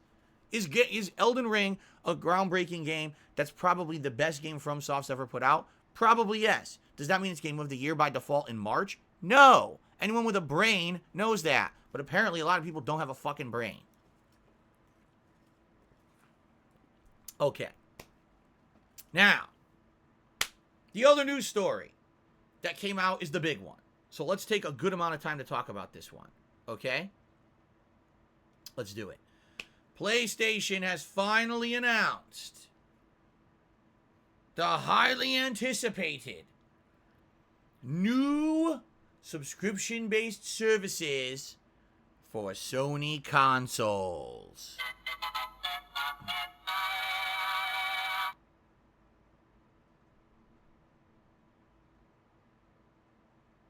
But then you actually read what they are, and you're like, oh. So, first of all, let's go into detail. Currently, right now, Sony offers 2 different subscription-style services for their consoles. There's one that's called PlayStation Plus, and essentially what this offers is online gameplay for all the games that you play, plus you get free games each month by the PS Plus freebies, whatever it's called. And it's very limited. Every month it's like 2-3 games that are offered. Okay? That's it. That's the base. That's what PS Plus is at this point. Online gameplay and some free games every month. Now, they also sometimes offer discounts on certain games. There's been a few games that I bought because on PS Plus I save a few bucks. Okay? That's current PS Plus. And if I'm correct, I believe the cost of that is like $10 a month. And then I think there's a yearly, you can get an annual membership that's a little bit cheaper. Okay? Now, they also offer a service called PlayStation Now. PlayStation Now is a service that was actually offered long before Xbox Game Pass, where they offer a library of games available for playing by various means. Some of them you can actually download and have installed on your current PlayStation console and play it as if, you know, you own the game and it's right there on your console. Others have to be streamed, okay? In particular, any PlayStation 3 game has to be streamed on the PlayStation Now service. You don't have the ability to pre-download and play said game. I will explain about that in a moment. So, currently, that's it. There's no other thing available on PS Now. There's no, oh, you get free new games every month or anything like that, like Xbox Game Pass offers. PlayStation Now is definitely a very different service from Xbox Game Pass, okay? So, what Sony announced is they are fusing the services together. There will no longer be a PS Now service. It won't exist. You're going to have a fused service with 3 different tiers, okay? Let's go through all of them. Tier number 1 is called PlayStation Plus Essential, and basically it's exactly as if you have PlayStation Plus right now. You get 2 monthly free downloadable games guaranteed, exclusive discounts on certain games, cloud storage for your saved games, and online multiplayer access. And that's it. There's no other changes. The pricing stays the same. If you're a member of current PS Plus, everything's the same, okay? Now, if you want to get an upgraded version of this kind of deal, including some of the services of PlayStation Now, there's 2 new tiers that will be available. The first tier is called PlayStation Plus Extra. So what do you get in Extra? Well, first of all, you get all the benefits of base PlayStation Plus, but it adds a catalog of up to 400 of the most enjoyable PlayStation 4 and PlayStation 5 games, including blockbuster hits from PlayStation Studios catalog, as well as third-party partners. So it's PlayStation Plus, and you'll get a variety of on-demand games. Whenever you want to play them, you can play them, but it's PlayStation 4 and PlayStation 5 only. This does not include new releases. These will be games that have been out for a while, and then you will get access to them. That's a major difference between Xbox Game Pass and this program. They are not promising no new games will be involved. You have to buy the new games still outright to play them at launch. Maybe if you wait several months, then they'll be added to this program. But as of now, there's no plans to do anything day one launch, okay? What's the pricing increase? $5 extra a month. So instead of paying the $10 a month that you're paying now for PlayStation Plus, it's $15 a month to get access to 400 or so PlayStation 4 and PlayStation 5 older games. Okay. Now there is a third tier, and this is the tier that everyone is talking about. PlayStation Plus Premium. Asterisk. What they really like their asterisks. Okay? Provides all the benefits from the essential and the extra tiers, so your first 2 tiers are included, but also adds up to 340 additional games, including PlayStation 3 games available only via cloud streaming, and we'll talk about that in a second, A catalog of beloved classic games available in both streaming and download options from the original PlayStation, the PlayStation 2, and the PSP generations. So essentially, Sony is confirming they are going to be able to emulate those games on PlayStation 4 and 5, which was never confirmed before. Previously, you could only play those older games on PlayStation 3. It was literally the reason I kept my PlayStation 3 around, and now it doesn't work anymore and I can't play those games. Well, essentially, if you get the highest tier here, likely you'll be able to play a lot of the old legacy games again. Okay? Also, offers cloud streaming access for the original PlayStation, PlayStation 2, PlayStation Portable, and PS4 games offered in the extra and premium tiers. In the markets where PlayStation Now is currently available, customers can stream games using PS4 and PS5 consoles and a PC. So essentially, you can stream a ridiculous amount of games. You can't download them all ahead of time. But if you want to use that streaming service, the cloud service that PS Now has always had, you can now use it on your PS4 and PS5, but only in markets that already had PS Now. If you lived in an area that couldn't do PS Now, you're shit out of luck. This tier essentially is almost worthless for you. Okay? And then lastly, time-limited game trials will also be offered in the tier, so customers can try select games before they buy. So you're not going to get full games on day one of release, but you may get a limited time trial. Like, for example, God of War, Ragnarok.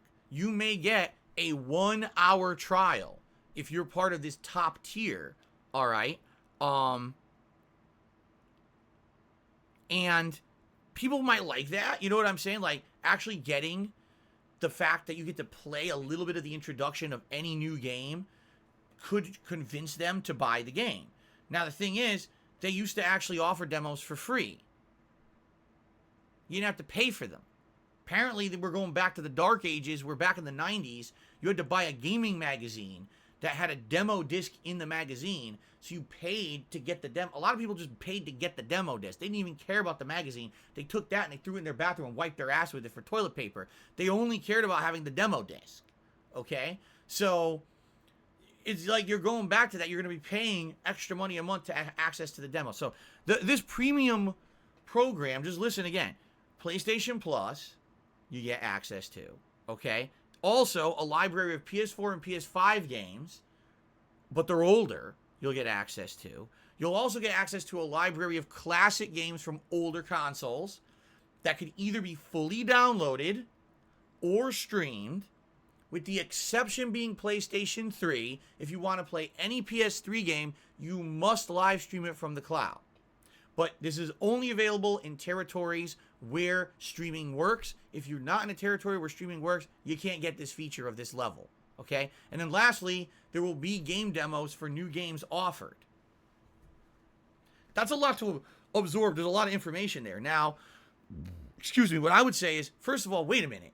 The big elephant in the room, why can you only stream the PlayStation 3 games? For a lot of people who've had PS Now over the years, they essentially say the streaming still doesn't really work that well. Yeah, every once in a while you get a game that's smooth, but most of the time you get buffering, you get errors, graphical glitches, you know, just issues. If you get PS Now, you want to download the games first and play them off your hard drive. You don't want to be live streaming the game. The technology still isn't there yet. We don't have enough consistency in the quality of internet to have a full-on streaming game service yet. Take a look at fucking Google Stadia and how that failed, right? So maybe long term it'll work, but now the whole streaming thing doesn't work. So why can't you play PS3 games non-streaming? Do you really want to know the reason why? Because it's pretty fucking funny. Because the PlayStation 3 is an engineering fucking disaster, which a lot of people said at launch, and then fanboys of Sony staunchly defended the console, even though the evidence was clear as day. When they engineered the PlayStation 3, they used this unique technology that absolutely no one wanted to use. Game developers themselves outright were saying this console is a nightmare to engineer for. We don't want to make our games on this thing because it's double the work of putting it on a PC or the Xbox 360. We don't know what the hell Sony was thinking when they did this, okay? It's so bad and so complicated. To this day, Sony refuses to find a way to emulate their own games. It's true. People have found a way to emulate PS3 games, and apparently it's incredibly complicated, and Sony doesn't even want to deal with it. So they're like, well, sure, we'll emulate PS1, PS2, PS4, PS5, PSP, but fuck PlayStation 3. We're not going there. You have to stream or you get nothing. And that's pretty ridiculous because this was a good opportunity maybe for people to finally have that option, and now you don't have that option. It's confusing to me that this is what's happened. You are the company who owns the technology, and you're admitting the technology is too tough or too complicated for even you to emulate. You own it. You made it.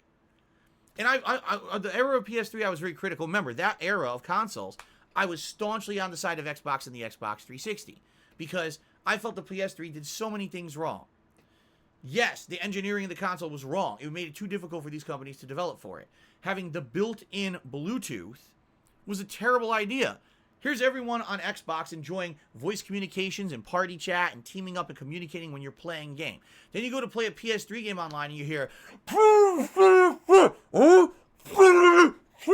that's what it sounded like because the Bluetooth fucking voice technology sucks ass. It always has. I don't know why Bluetooth became the norm for wireless voice communications. It sounds like shit compared to other things. I remember trying to play online games on PS3, and it sounded like people were sitting inside of a tin can that was sealed at the top, pushed into the dark corner of their grandmother's fucking closet, and then, by the way, they put the grandmother's house and buried it in 20 tons of sand. That's what it sounds like when you're trying to communicate with someone on PS3.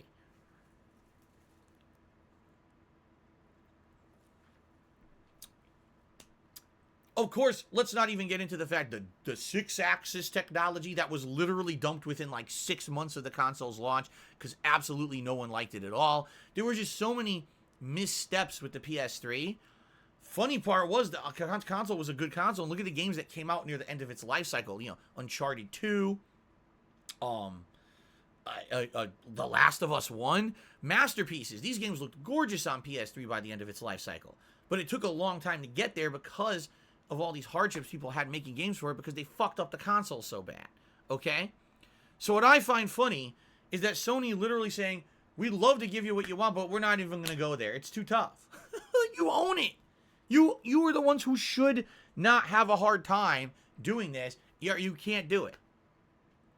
So anyway, I think the thing, and by the way, for some reason it cut off. Shit. Because I had the pricing in front of me of the higher tier without having the pricing in front of me. Oh wait, is this it? Yes, $17.99 a month. All right. Yeah, $17.99 a month if you get, I think, the annual membership, okay, of PS Plus Premium. So essentially you're looking at like a $10 price point, around a $15 price point, and then about an $18 to $20 price point depending on where you live. Because some regions it's actually more expensive to get the PS Plus Premium, okay? So, if you break it down and you compare directly this new PlayStation Plus plan to the Microsoft plan, essentially with PS Plus Premium, you're paying $18 to $20 a month, while with Xbox Xbox Game Pass Ultimate, their highest tier, is only $15 a month, all right?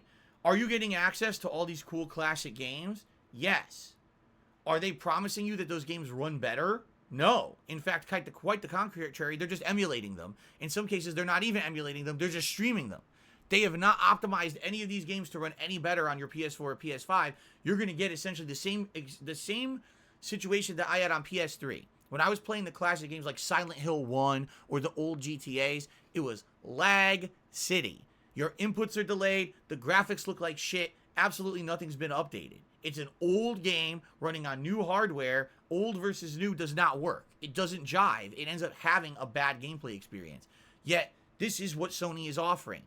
Xbox went out of their way to take all their legacy titles and in most cases optimize them so they ran better on the modern consoles. Sony is not going that extra mile whatsoever. They're not even offering to have the titles run on the console. You got to stream the PS3 games. Okay? Now, that being said, let's directly compare. With Sony, you get the online play. With Microsoft, you get the online play.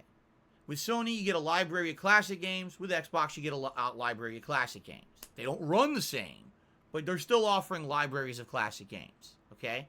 With Sony, you get select games from the past and game demos. With Xbox, you get select games from the past plus full first-party games for free at launch. Now we start to see our first major disparity between the two, and this seems to be the major point of contention because a lot of people are having big issue with this. In addition, Sony is only able to offer games that are kind of under their own umbrella or third-party games that, again, are kind of tied in with Sony. While Microsoft has spent a lot of time buying up game studios recently, so they've got Bethesda, they've got the partnership with EA, they've got a lot more games under their umbrella for Game Pass than PlayStation has right now. But PlayStation is actually going to charge more for their service than Xbox is. So you're offering less for more. No full games at release.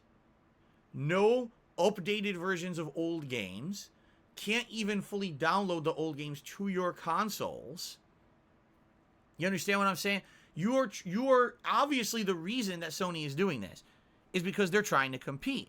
Now, you might say, well, maybe what they're doing is called business consolidation. And we already know that Sony had PlayStation Now and PlayStation Plus separate, and maybe all they're trying to do is put those together. True, but why are they doing that? Because they're trying to make more money. That's the only reason businesses do shit like this. They want to make more money. So what they're thinking is, well, if you already have PlayStation Plus and you're paying the $10 a month for it, it's a no-brainer. You will just upgrade your membership for another $5 to $10 a month and get a ton of games available whenever you want to play them and other features like game demos and the like, all right? But they're not seeing the big picture. This new PlayStation Plus subscription service is not a valid competitor to Xbox Game Pass Ultimate at all. It doesn't even offer most of the most attractive features. Great, I get to play your legacy games, but they still run like shit. Microsoft went the extra mile and upgraded them. Great, I get free game demos, but I don't get the games. I get them on Xbox. Okay? So, I definitely see a situation here where Sony is like playing catch-up, and they really don't have an equivalent service to offer. And what they're hoping is that because there are people who are so staunchly Sony, oh, gotta do everything Sony, Sony, Sony, right? They really wish they were Nintendo in a lot of ways. People will just upgrade their service, and they'll just start giving them extra money every month for nothing. Literally for nothing. Because all the things they're offering were under PS Now, with a few minor exceptions like the game demos. Everything else was offered already. So you could have gotten PS Now and PlayStation Plus before, but now because they're smacking them together, they think, oh, you'll get it now. Because it sounds like it's one service, because you think this is the Sony Game Pass. It's not. This is not Sony Game Pass. So it kind of drives me nuts that they think they're competing. They're not. And some of the opinions that I've seen on the internet about this are some of the most laughably bad. And again, guess where they're coming from? Journalists, influencers. And I look at this and I'm like, all right, I'm going to read two of them for you.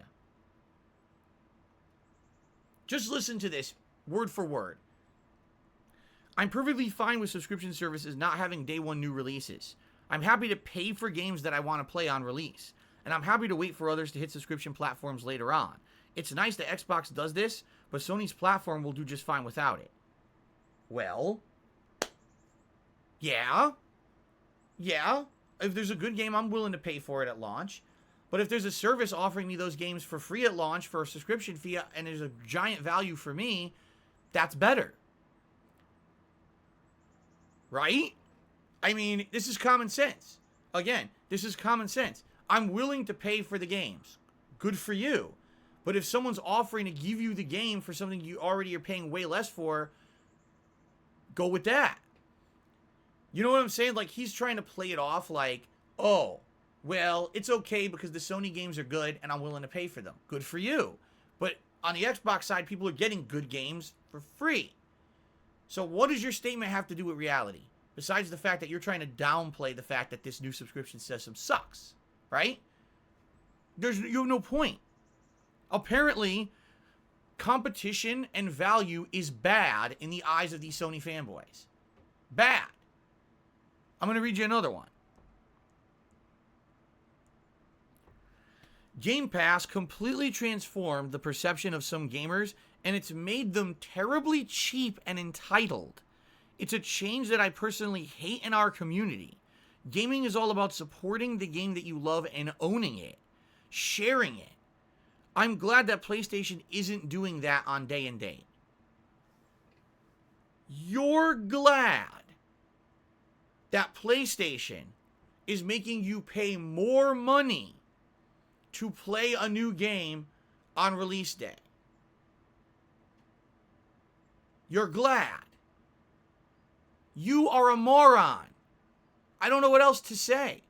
I don't want any value. I don't want something that's better or pro-consumer.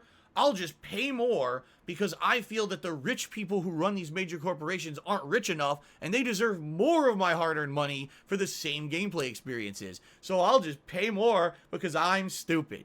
Okay, stupid. Keep paying more. You can do that if you want, but all of us with brains are looking for value. We're looking for the best optimal situation for the gamer. We want the good games, but we also want to pay as little as possible. That's called logic. So I don't understand how people can be actually like trying to justify this kind. Oh my God. Sony's just not doing it because they need the money. Okay. When people actually start saying dumb shit like the major corporation that's rolling in billions of dollars of revenue a year, that has people who get paid millions of dollars in kickbacks every year at the upper echelons, and they have so many employees that get paid well, and the company is not in any kind of financial constraint situation at all, that you need to pay them more money when their direct competitor is doing something better, you have been brainwashed. There is just no other spinning it. Is it true that Microsoft is a much bigger company than Sony? Yes. Yes. It's true. Absolutely it's true. But that doesn't mean that they're bleeding money with Game Pass. It means they found a way to make it work. Companies don't just bleed fucking money constantly and keep that program going. It would put them out of business. You see? So when Jim Ryan, one of the head guys at Sony, I think he's the CEO of Sony America or whatever he is, he comes out and he says something like, well, the reason that we're not going to offer the new first-party releases in the new PlayStation program on day one, like Microsoft does with Game Pass, we just can't make that viable. We find that if we did that, it would be too much of a loss, and we wouldn't be able to put as much time and effort into the games as we do now because we really need those day one profits. Okay, so here's what that means. My company doesn't run as well as my competitors. My company's not as efficient, doesn't have the things in place so that we can offer the better value to the customer. That's literally what he's saying, but he's trying to spin it in a way to act like there's value to the customer to pay more, when in reality what he's admitting is we don't know as well as what we're doing as they are over there. That's literally the same words, only rephrased to make sense, because he's using PR talk, corporate talk. Oh, please give us more money for the new releases because we can't make it viable to have these big profile new releases if it's on a Game Pass system. Well, then why can your competitor? Why aren't you directly figuring out what they're doing different from you and trying to compete instead of making excuses? Because that's all it is. It's excuses of why you're worse. You know? And there's fanboys defending them. It's all over the internet right now. No. The new Sony system is nothing like Game Pass. The new Sony system is a laughable joke. If you already wanted the services that were available from PlayStation Plus and PlayStation Now in one place, you got it. You literally didn't get anything else out of this announcement. No one will. The game demos maybe have some innate value. Is it $8 to $10 extra a month value? No, absolutely not. I don't think anyone's going to tell you I'm willing to pay $8 to $10 a month to maybe play a game demo or two a month. Right? Do you want access to all the classic games? Sure. But they're laggy, shitty, pixelated versions of the classic games, and all the PS3 ones have to be streamed, which aren't even going to work right. So it's like, they're trying, but they're so behind the curve this console gen, it's a laughable joke. Like, Microsoft has done so much right, while Sony has blown it. I don't know how these console manufacturers do so poorly and flip-flop, right? The era of Xbox 360 versus PS3, it's like Xbox 360 did everything right except the hardware that had a red ring. Outside of that, everything else was right. Then they flipped, and Xbox did everything wrong, and Sony did everything right, and Sony takes over. This console gen flips again. Like, how do they not? It's almost like the people in charge of these companies don't actually know the gaming industry. They don't understand it. They luck out at the misfortunes of their rivals, and they capitalize on them. So then they get a big boom. But now that they're in charge and they're the bigwigs, then they fuck up because they actually don't know what to do when they're the number one. They fuck it all up. It's just, it really kills me. I couldn't believe this was the announcement they put out. I would be embarrassed to work for Sony, and this is my announcement.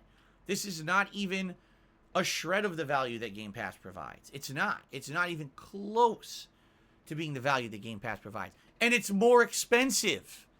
They're charging you more for less. That's okay. I want to not only pay more for the subscription service, I want to pay for those day one games too, because I'm stupid. Well, congratulations. Everyone with a brain who read that shit was like, wow, you guys really are dumb. But for all of us here who are looking for value, who are looking for the best overall experience as a gamer, we know what's going on right now. We see what's actually happening. Anyway, the funny part is every one of these people will run out and just give Sony money. Just like they always run out and they give Nintendo money, right? They just give you your money for nothing. And by the way, I'm not blindly defending Xbox. You guys know I've had many criticisms for Microsoft and Xbox over the years. They do a lot of things wrong, just like everybody else, and I call them out equally too. But this is just a case where the last year or two, man, Sony has just fucked up after fucked up. I don't know what they're thinking over there. Okay. All right, so I'm being told, see, now here's another thing too. I'm being told, actually, there's different pricing plans. There's annual memberships. And if you get the annual membership for the PS Plus Premium, it's a huge discount. While if you pay the $15 a month for Xbox Live Ultimate, it's more expensive. Why do you have to buy the annual membership? To get that giant savings. If you buy it month to month, the PlayStation plan is more expensive. But if you have to commit to an entire year of a service you don't even know you're going to like, then you save more money. You've actually even proven my point even further that Sony is trying to rope people into this shit without actually understanding what they're getting into. So I'll save more money if I buy the whole year, even though I don't know if I'm going to like it. I'll buy the year because it's cheaper. It's a scam.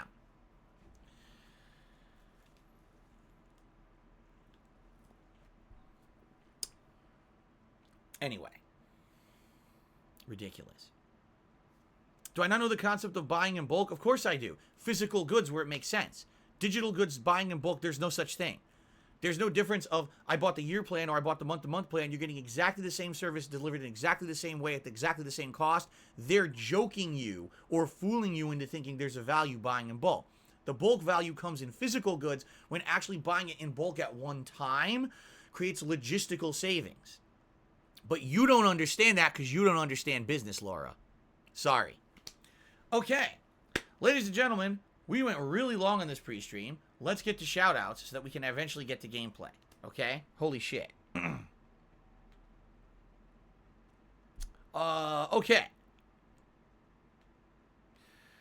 On the YouTube side of things, we start off today with Big Daddy Dubs, who did a super chat and says, Lordy Lord Phil, you're gonna be 40. You were in your 20s when I first watched you. Back when you did Suicide Boys in Red Dead 1. You mean Suicide Kings. That's right.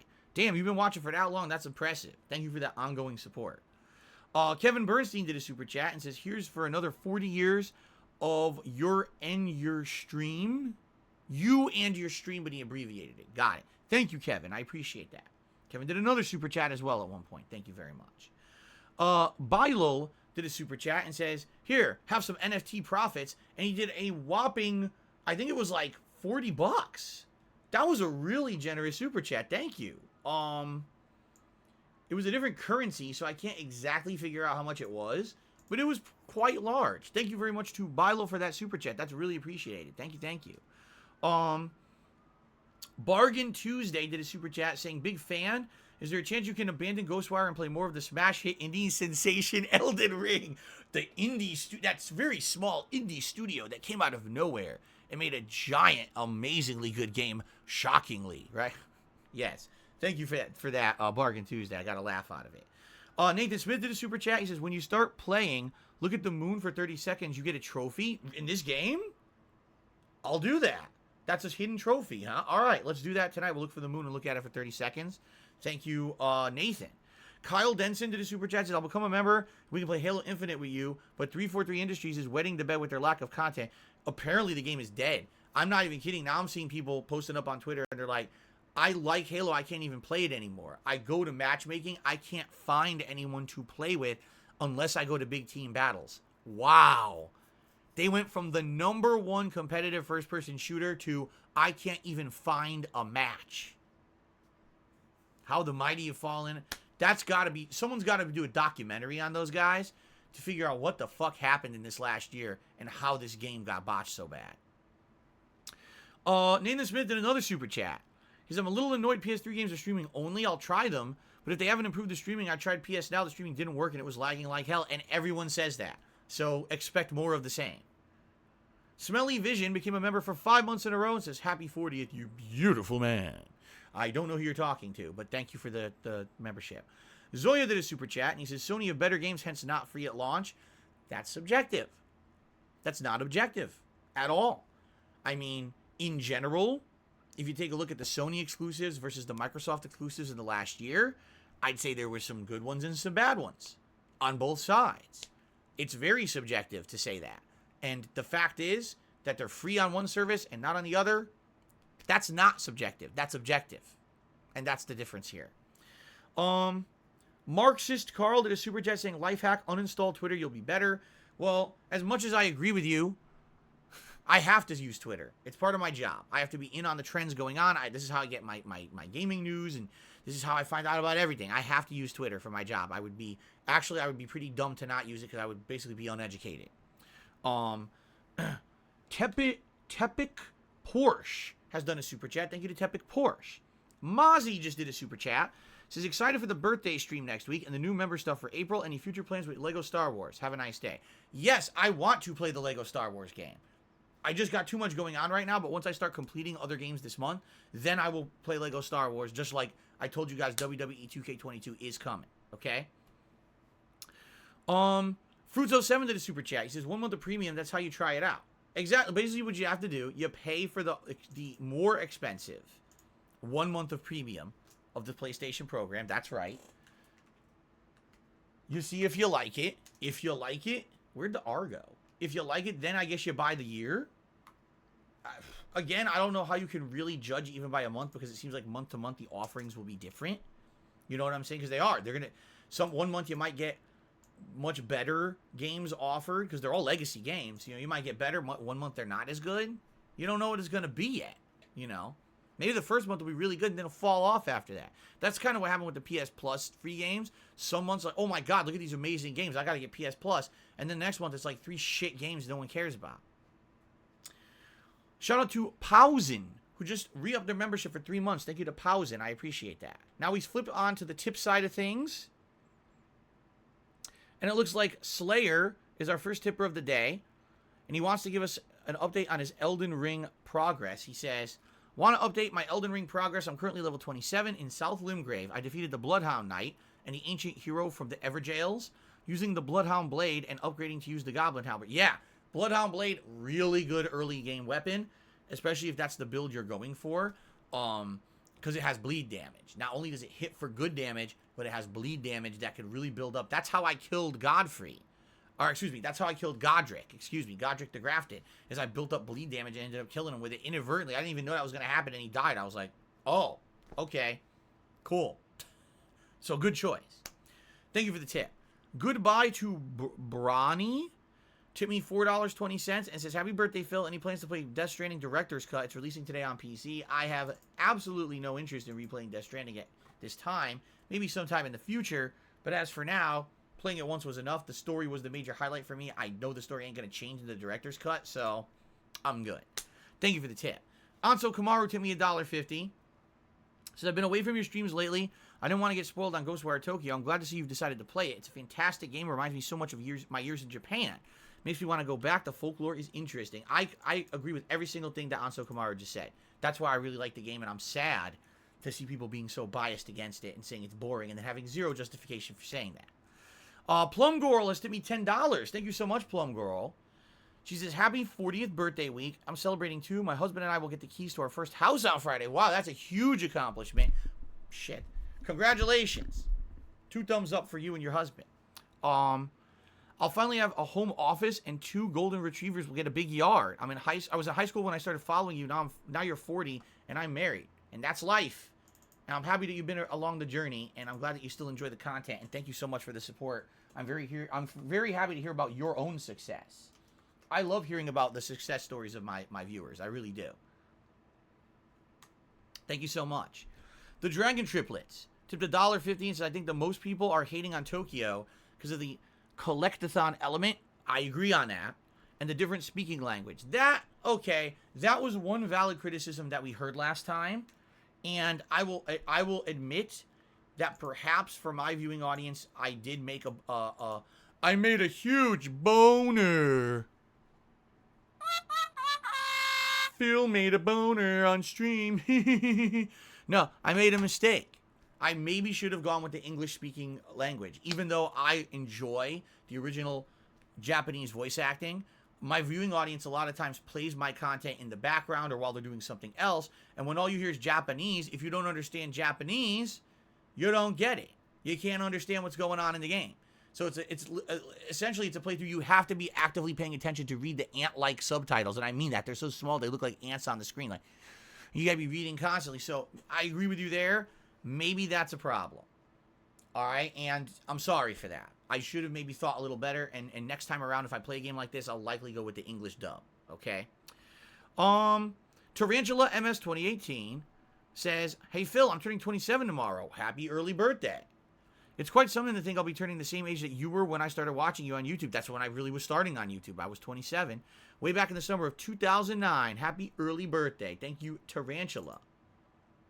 Hope you have a good day planned out for your birthday tomorrow. And an anonymous tipper tipped me $1.50. He says, here's my take on Ghostwire. I personally don't usually watch you play games that I haven't played before. Ghostwire looks great, but I just haven't played it. Though I'm not going to tell you how to run your streams or what makes games you should or shouldn't play. All right. And, you know, I'm sure that's a good group of my viewers. Is what they do is they play the game themselves. And then either as they're playing along or they play a little bit, then they watch. Then they play, then they watch. Like, that's what my wife and I do. Like, as I was playing through Horizon Forbidden West, I would play a little bit and then watch someone play a little bit, watch someone play. I'm doing the same thing right now with Elden Ring. Even though there's full playthroughs of the game out on the internet, I'm not going to watch ahead of where I am and spoil myself. So I totally understand that.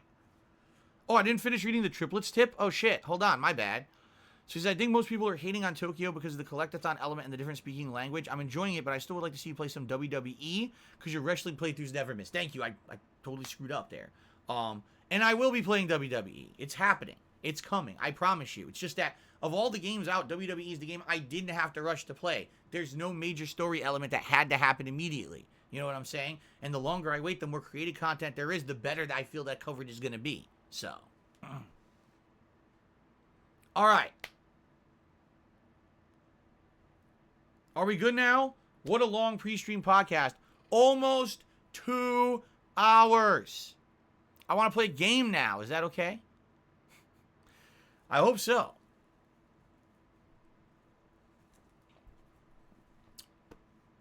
Anso Kamaru took me $1.50 and says, by the way, Ghostwire has a font size setting in the accessibility tab. Oh, shit, I got to do that.